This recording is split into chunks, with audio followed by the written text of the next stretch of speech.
आपल्याला सर्वांना माहित आहे की नवी मुंबई आंतरराष्ट्रीय विमानतळ जे आहे याचं उद्घाटन सुद्धा आदरणीय पंतप्रधान यांनी भूमिपूजनाच्या वेळेलाच असं कळवलं होतं की 2 ते 3 वर्षामध्ये हे संपूर्ण विमानतळ आहे हे विमानतळ हे तयार होईल। आणि तुम्हाला आम्हाला सर्वांना आनंदाची बातमी अशी आहे की आज ज्यांनी याचं भूमिपूजन केलं तेच या विमानतळाचं उद्घाटन करण्यासाठी पंतप्रधान म्हणून या ठिकाणी येत आहेत।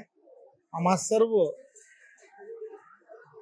महाराष्ट्रातील जनतेला याचा फार मोठा आनंद आहे की एक नव्याने विमानतळ आता मुंबई विमानतळाची कॅपॅसिटी जी आहे ही जवळजवळ संपत आलेली आहे आणि त्यामुळे बऱ्याच ठिकाणी आपल्याला फ्लाइट्स ज्या आहेत हे जाण्यासाठी उपलब्ध होत नाही। कंजेस्टेड मोठ्या प्रमाणात झालेलं आहे। त्यामुळे लवकरात लवकर नवी मुंबई आंतरराष्ट्रीय विमानतळ सुरू होणं ही महाराष्ट्राच्या दृष्टिकोनातून आणि मुंबई आणि आजूबाजूचे असणारे ठाणे जिल्हा असेल किंवा अप टू पुण्यापर्यंतचा असणारा सर्व भाग यासाठी अत्यंत महत्त्वाचं असणारं हे विमानतळ आहे आणि त्याचं उद्घाटन हे पंतप्रधान नरेंद्र मोदींच्या हस्ते होणार आहे। एक प्रचंड मोठा आनंद या ठाणे जिल्ह्यातील असणाऱ्या सर्व नागरिकांमध्ये आहे। अतिशय उत्साहामध्ये जाहीर नियोजन या ठिकाणी केलेलं गेलं आहे। अंदाजे 50,000पेक्षा जास्त नागरिक या सभेला उपस्थित राहतील आणि एक जो आनंद आहे तो आनंद व्यक्त करतील। कधीपर्यंत पहिला टेक ऑफ होणार जरी उद्घाटन होत असेल तरी प्रवासी वाहतूक या संदर्भातल्या ज्या चाचणी आणि जे करणं जे टेस्टिंग ज्याला म्हणतात ते करणं हे अपेक्षित असतं।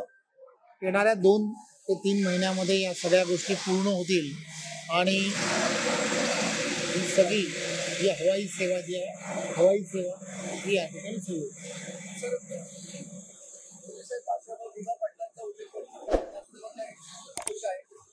एक गोष्ट आपल्याला तर माहित आहे की महाराष्ट्र शासनाने या संदर्भामध्ये या विमानतळाला दिबा पाटील यांचं नाव द्यावं या संदर्भातला एकमेव ठराव हा केलेला आहे। त्याचप्रमाणे केंद्रामध्ये सुद्धा त्याचा पाठपुरावा सर्वच्या सर्व महाराष्ट्र शासनाच्या माध्यमातून सातत्याने केला जातोय आणि त्यामुळे एकच नाव जे आहे हे त्या ठिकाणी कॅबिनेट पर्यंत जे गेलं पाहिजे। एक मध्यंतरीच सर्व इथे असणारे ठाणे जिल्ह्यातील असणारे किंवा त्या परिसरातील रायगड जिल्ह्यातील असणारे सर्वच्या सर्व भूमिपुत्र असतील किंवा ज्यांनी ह्या विमानतळाबद्दल ज्यांचं जे व्हावं म्हणून ज्यांचं प्रत्येकाचं योगदान आहे अनेकांची त्यामध्ये जागा ही अधिग्रहण केलेली आहे आणि या प्रत्येकाच्या भावना आहेत की त्याचं नाव जे आहे ते नाव जे दिबा पाटील यांच्या नाव द्यावं कारण त्यांचं त्यामध्ये असणारं योगदान जे आहे ते सर्वात मोठं आहे। त्यामुळे सर्वानुमते हा निर्णय हा त्यावेळच्या काळात घेतला गेलेला आहे।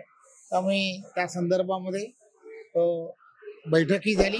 आदरणीय देवेंद्रजींनी सर्व तिथली असणारी जी परिस्थिती आहे किंवा ज्या पॉलिसी त्या संदर्भामध्ये जी करावी लागते ती करण्यासाठी जेवढा कालावधी लागणार आहे तेवढाच कालावधी लागेल असं जे समजून सर्वांना सांगितलं पाहिजे होतं ते सांगितलं आहे आणि त्यामुळे नामकरण जे आहे ते नामकरण फ्लाईट चालू होण्याच्या अगोदर होईल याची खात्री।